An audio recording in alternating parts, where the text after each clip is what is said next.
આપણે જનરલી જે એક આપણી જે વાદળની જે રચના હોય એટલે મતલબ જે ક્લાઇમેટ ક્લાઉડ ફોર્મેશન જે હોય એમાં જ્યારે વિક્ષેપ આવે કે જ્યારે એમાં અવરોધ આવે એમાં એક ક્લાઇમેટની બે ઇફેક્ટની આપણે હંમેશા વાત કરીએ. એકનું નામ છે અલનીનો અને બીજું લાનીના. આજે આપણે અલનીનોની ચર્ચા કરીએ. અલનીનો એકચ્યુઅલી બેઝિકલી શું છે? અલનીનો એવું છે કે જે આપણા આખા વિશ્વ આપણું આખું જે વિશ્વ છે એનું જે તાપમાન છે, ટેમ્પરેચર છે કે એની જે ઋતુઓ છે એ આખી એન્ટાર્ટિકા પર નિભેલી હોય. એટલે એન્ટાર્ટિકાનો બરફ કેટલા મેન્ટેન રહે છે એ જેટલો ઓગળે એટલે ઓટોમેટિકલી એ દરિયાની સપાટી ઇન્ક્રીઝ થાય એટલે પાણીની સ્થિતિમાં વધારો થાય. એના કારણે શું થાય કે પાણીની સ્થિતિ વધારે થાય એટલે દરિયાનું તાપમાન વધી જાય. એ દરિયાનું તાપમાન વધે એટલે આવી અલનીનો જેવી ઇફેક્ટ ક્રિએટ થાય. તો છેલ્લા આપણે 20 વર્ષથી આપણા વિશ્વ સ્તરે ગ્લોબલ વોર્મિંગના કારણે એટલે કાર્બન ડાયોક્સાઇડનો બી બહુ અંદર મહત્વનો રોલ છે. કાર્બન ડાયોક્સાઇડનું લેવલ દિવસે દિવસે વધી રહ્યું ડ્યુ ટુ ધ પોલ્યુશન. તો એ પોલ્યુશનના કારણે જે આપણું જે આખું જે સ્ટ્રક્ચર છે, કુદરતી સ્ટ્રક્ચર છે, એમાં ક્યાંક ને ક્યાંક એવા વિક્ષેપો આવ્યા છે જે આવી અલનીનો જેવી સ્થિતિ ક્રિએટ કરે છે. એટલે અલનીનોને બેઝિકલી આપણી જો સાયન્સની ભાષામાં કે આપણી જે ગુજરાતી ભાષામાં કે અલનીનો એટલે ગરમ પવનના વાદળો, એક એની ભાષામાં એવી રીતે આપણે દ્રષ્ટિએ કહી શકાય. હવે અલનીનો સ્થિતિ એક એવી સ્થિતિ છે કે જે વરસાદની સિઝન, મોન્સૂન સિઝનને અફેક્ટ કરતી હોય છે બેઝિકલી, અને એમાં ટેમ્પરેચર વધારે રહેતું હોય છે એટલે જે ગરમીનો પારો છે એ વધારે રહેતો, જે આપણે જોઈ રહ્યા છીએ. હવે હમણાં જ હાલમાં આપણે ભારત અલનીનોમાં પ્રસ્થાપિત થયેલું છે અને આપણે 2015-16 બે સ્થિતિ જોઈ હતી કે અલનીનોમાં આવે તો ચોમાસાની સ્થિતિ એટલી સારી થઈ ન હતી. તો અલનીનોની અંદર ગરમ હવા, ગરમ વાદળો એની સ્થિતિ વધી જાય છે. એટલે એવું કહેવાય કે જે વિષુવવૃત્તની અંદરથી જે પવનો આવે છે, આપણે વેપારી પવનો આવે છે, એ પવનો જે ગરમ પવનો આવે એ અલનીનો કહેવાય અને પવન ઠંડા આવે એને લાનીના કહેવાય. હવે આ ગરમ પવનોમાં જે ઠંડા પવનોમાં જે વિક્ષેપ આવે છે ગરમ, એનું કારણ એક જ છે કે દરિયાઈ સપાટી પાણી વધે એટલે એનું પોતાનું એટમોસ્ફિયર ક્રિએટ કરી, મોટી સિસ્ટમ ક્રિએટ કરે, જેના કારણે અલનીનો જેવી સ્થિતિ ઉત્પન્ન થતી હોય છે.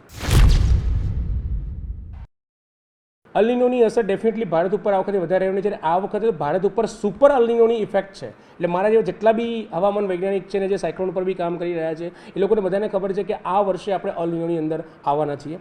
અને આ અલનીનોની અંદર એક એવી સ્થિતિ સર્જાશે કે અત્યારે જોઈ રહ્યા છીએ કે જે ચોમાસાની આગાહી આપણે જૂનના ફર્સ્ટ વીકમાં કરી હતી, હજુ સુધી બી ચોમાસું જોઈ નથી શકે બિકોઝ ઓફ ધ અલનીનો છે. એટલે ભારતમાં આ વર્ષે અલનીનોની ઇફેક્ટ થશે, જેના કારણે એવું કહેવાશે કે એટલો બધો પ્રોબ્લેમ નહીં થાય, બટ એવું કહેવાય છે 100 થી 125% જે વરસાદની જે આવક આપણા ભારત સ્તરમાં કે ગુજરાત સ્તરમાં હતી એની સામે આ વખતે આપણે 20 થી 30% અછત જોવા મળશે. લગભગ 80% જેવું આપણને ચોમાસું ભારતમાં આ અલનીનોની અસરના કારણે જોવા મળશે. બીજું કે અલનીનોના કારણે હીટ વેવ્સ વધારે જોવા મળશે, અલનીનોના કારણે વેસ્ટર્ન ડિસ્ટર્બન્સ વધારે જોવા મળશે, અને આવનારા દિવસોમાં એવું બી બનશે કે જ્યારે ચોમાસું આવી ગયા બાદ પણ મોન્સૂન બ્રેક જોવા મળશે લગભગ 7 થી 8 દિવસના. આ બધા અલનીનોના લક્ષણો છે. આપણે ગયા વર્ષે બહુ ખુશ હતા કે આપણે લાનીનાની ઇફેક્ટમાં ગયા હતા અને પાછું તુરંત આટલું જલ્દીથી અલનીનો આવશે એ અમને લોકોને બી ખબર નથી. પણ તરત અલનીનો આવવાની પાછળનું એક જ મૂળ કારણ છે કે અત્યારે દરિયાની સપાટીનું ટેમ્પરેચર વધી રહ્યું છે દિવસે દિવસે, અને મેઇન એમાં પેસિફિક સમુદ્રનું તાપમાન વિશ્વ સ્તરે 2 ડિગ્રી જેટલું વધી ગયું છે. હવે આ 2 ડિગ્રીનો વધારો એ અત્યારે અલનીનોની ઇફેક્ટને વધારે પ્રબળ બનાવી રહ્યું છે. એટલે એમાં શું થઈ રહ્યું છે કે જે આપણી કુદરતી સાયકલ છે, જે બંગાળની ખાડીમાં પ્રેશર ક્રિએટ થઈને જે ચોમાસું આવે છે એની અંદર નાના મોટા વેસ્ટર્ન ડિસ્ટર્બન્સ આવે, અને આપણે જોઈ રહ્યા છીએ છેલ્લા જાન્યુઆરી મહિનાથી આ જૂન મહિનામાં દર મહિને એક વેસ્ટર્ન ડિસ્ટર્બન્સ આવ્યું છે ભારત સ્તરે અને ગુજરાતની આજુબાજુ, જેના કારણે આપણે અલનીનો જેવી ઇફેક્ટ આપણે જોઈ રહ્યા છીએ. ગુજરાતમાં અત્યારના મારા પ્રમાણે તો હું ડેફિનેટલી વસ્તુ કહું છું, ગુજરાતમાં ચોમાસાની અસર ડેફિનેટલી સારી થવાની છે. અને ધમાકેદાર એન્ટ્રી તો હું એવું નહીં કહી શકું, બટ એવું જરૂર કહેવાશે કે શરૂઆતના જે 3 દિવસો છે એટલે મારું જે અનુમાન છે, હું ક્યારનો 1 મહિનાથી કહી રહ્યો છું મીડિયાના માધ્યમમાં કે મારું જે અનુમાન છે 20 કે 21 જૂન પછી જ ગુજરાતમાં પ્રોપર ચોમાસું એસ્ટાબ્લિશ થશે, પ્રોપર ચોમાસું બેસશે. કારણ કે હજુ બી મહારાષ્ટ્રની અંદર એટલું ફૂલ બેઝમાં આવ્યું નથી. એટલે જ્યારે મહારાષ્ટ્રમાં આવશે એના પછીના 6 કે 7 દિવસમાં આપણા ગુજરાતની અંદર ચોમાસાની અસર જોવા મળશે. અને ચોમાસું એકંદરે સ્ટાર્ટિંગની અંદર થોડુંક મતલબ 2-3 દિવસને છોડી ત્યારબાદ ધમાકેદાર એન્ટ્રી 100% જોવા મળશે, અને પહેલું વીક પણ ચોમાસાનું બહુ સારું રહેશે ગુજરાતની અંદર. મને એવું લાગી રહ્યું છે કે જે જૂન મહિનામાં જે વરસાદનો એન્ડ ઓફ ધ જૂન છે એમાં ચોમાસું સારું રહેશે. ત્યારબાદ જુલાઈના કહેવાય કે 4-5 દિવસો ચોમાસું પછી એક મોન્સૂન બ્રેક આવશે. એટલે જુલાઈ મહિનાની અંદર મોન્સૂન બ્રેક આવવાની સંભાવના મને વધારે દેખાઈ રહી છે. ત્યારબાદ પાછું ચોમાસું સારું પ્રસ્થાપિત થશે.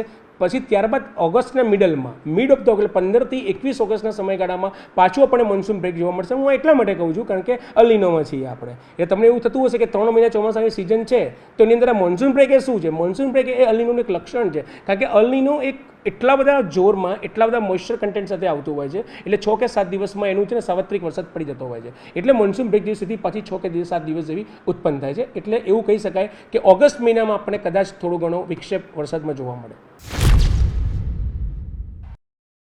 સુપર અલ્નિનોની સ્થિતિ એ લોકોએ એવું કીધું કે સપ્ટેમ્બર મહિનાથી આવતા મહિના નવેમ્બર, એટલે આ સપ્ટેમ્બર 2026થી લઈને નેક્સ્ટ 2027માં નવેમ્બર સુધીમાં સુપર અલ્નિનોમાં આપણું ભારત રહેશે.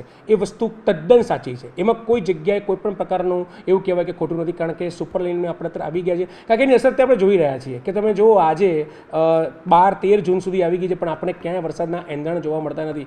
જે અત્યારે આગાહી આવી છે, જે અત્યારે ડિસ્ટર્બન્સ, એ વેસ્ટર્ન ડિસ્ટર્બન્સના કારણે, પણ એ કોઈ એ બધું પ્રી મોન્સૂન એક્ટિવિટી અમે ના કહી શકીએ કે પ્રી મોન્સૂન એક્ટિવિટી ચાલે છે, કારણ કે એ વેસ્ટર્ન ડિસ્ટર્બન્સ છે. એટલે આવી સ્થિતિ અમે લોકો કોઈ કલ્પિત નથી, કારણ કે બહુ તો લેટ થતો વરસાદ 15 જૂન કે 20 જૂન સુધી જાય, પણ આ વખતે 20 જૂન પછી બી હું હજુ કહું છું કે વરસાદ આવશે. એટલે સુપર અલ્નિનો ડેફિનેટલી આપણા ભારતમાં રહેશે.